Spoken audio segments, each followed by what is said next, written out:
This is triangles part 2.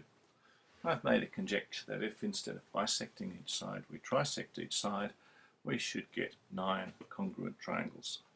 Let's use GeoGebra and try it. I've constructed a triangle with side lengths A, B and C.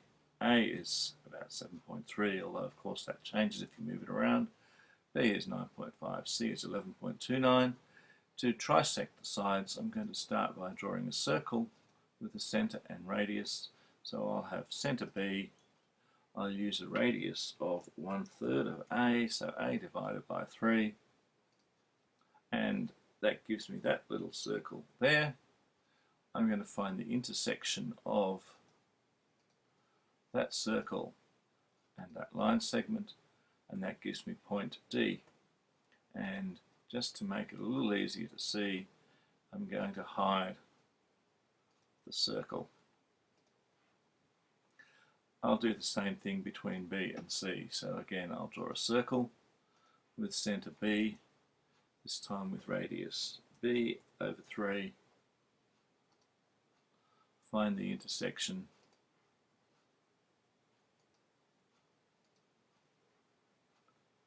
Hide the circle. And draw the line segment from D to A. There's one small triangle. I can do the same thing from C. So let's draw a circle with centre C and radius B over 3. Find the intersection.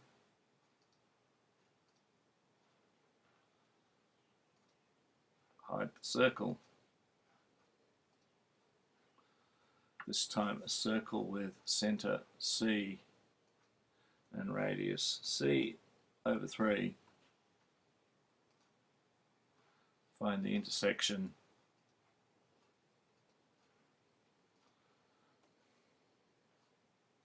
Hide the circle. Draw the line segment. Clearly I'll need to repeat that. The easiest way is probably to draw a line segment straight across from D to G, and with a little bit of argument you can see that because AD is 2/3 of AB, then DG will be 2/3 of BC because we've got similar triangles. So if DG is 2/3, I can find 1/3 by finding the midpoint of DG, which I will do now. And there we have it, and some more line segments.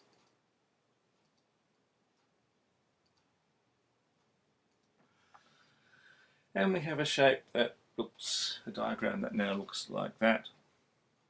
Of course, we could repeat exactly the same thing.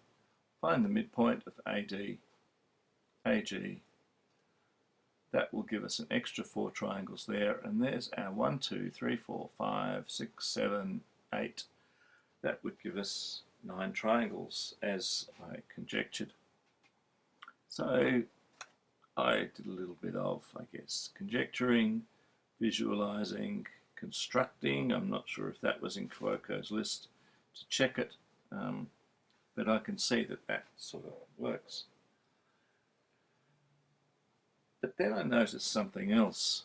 So again, this is about, I guess, observing, which I think Kwoko should definitely add. And I observed that we now have some similar triangles. In fact, we've got 1, 2, 3, 4, 5, 6 similar triangles, which we didn't have before. We managed to get 7 or 10 or 13, but not 6. So this is 6 similar triangles. If I was to then use that midpoint construction that we had before and cut this one into, oh, I've already done that one, that would give us 9, but I could equally do it with the midpoints of this one, which I will do.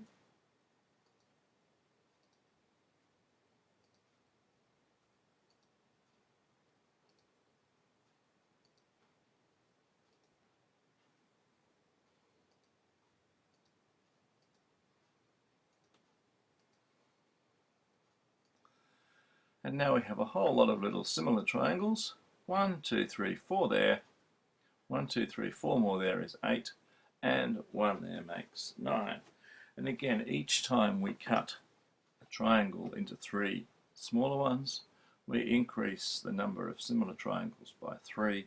So therefore, in general, we can get 3n plus 3, as long as n is greater or equal to 1. And I guess that's sort of algorithmic thinking. I know Cuoco talks about it in the sense of algebra. He also talks about breaking things into parts somewhere in the article, again in the context of algebra. But that's an algorithm that each time you cut a triangle, you increase the number by 3.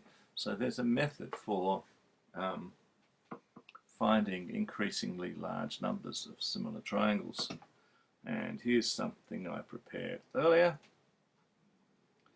This is the trisection bit. Split the large triangle by constructing each side. We get 9. If we did it again, we'd get 81, or 3 to the power 2n.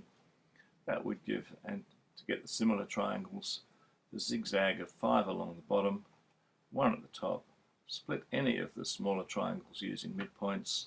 We gain 3 additional triangles, and hence we have 3n plus 3 similar triangles where n is greater than 1. We'll come back in a minute, and on the next little video screencast, we'll see if we can extend that bit of reasoning a little bit further.